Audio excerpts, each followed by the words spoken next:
Hello! Happy afternoon! So, ito na naman ako. Hindi ko mapigilan, hindi i-video itong si Pomani ko. Dahil sa wakas, ayan na nga.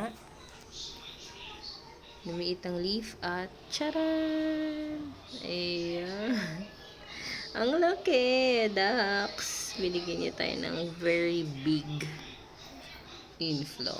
Ayun. After, kailan ko ba na-mine to? Siguro, hindi ko sure kung September last year ba. Basta last year ko na-mine to. So, siguro roughly mag 1 year na siya sa akin. So, na-mine ko ito, baby. Maliit pa siya.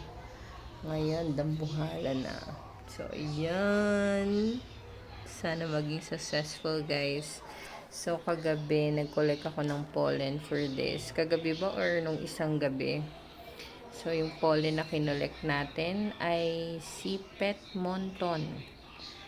Pero kasi meron din akong Kawai Beige.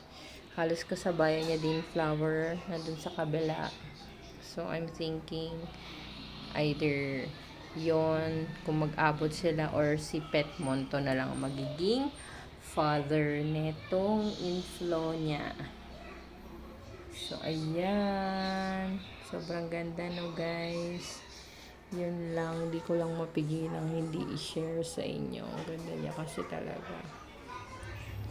So, ayan. Yan si Pomani. Pomani. Yan. Pomani.